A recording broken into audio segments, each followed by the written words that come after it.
Okay, so especially when we're evaluating an infant for some colic or abdominal discomfort, the biggest thing we're doing is feeling around in their abdomen with some light pressure.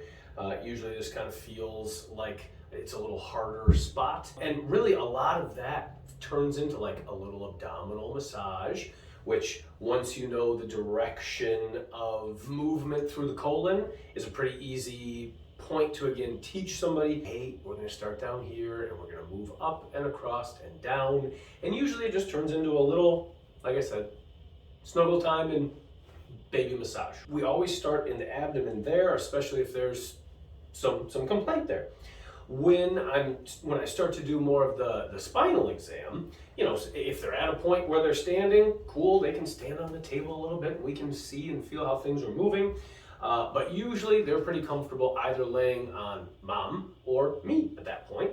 When I'm trying to evaluate the spine, especially in a non-ambulating little human yet, I just lay them right on my tummy. We get some more baby snuggles time. And so the biggest thing that we're evaluating, I always tell the parents, is we're looking for just gentle movement through their spine, okay? And if we're finding an area that's restricted, then, I mean, we're talking, I wish I could tell you in terms of pounds of pressure, right? But very light. And since they are very tiny and they haven't gotten a lot of muscle tone yet, these bones just kind of gently move and shift. Occasionally you'll get an audible release. Usually it's, again, more like just a gentle massage.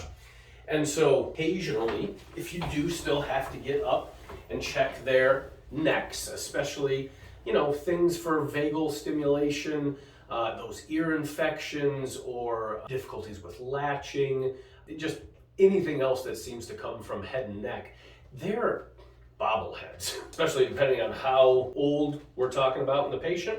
And so, you know, if they're not even having tummy time or spending a lot of time moving their own necks yet, very realistically, they get to lay here and just with very mild, gentle pressure, we're just feeling around the back of their skull, checking their atlas and their axis. There might be a few other of those cervical vertebrae involved, but mainly for that vagal stimulation, those are the big areas that we check. And it really just takes very mild pressure to either manipulate those or adjust them. If they are starting to get a little bit older, then we may have them laying face down and using our friend, the activator. I jokingly refer to this as the gentle jackhammer. This dial here allows us to be very specific with the amount of pressure that we're putting in. So we set that down to stun Mr. Spock.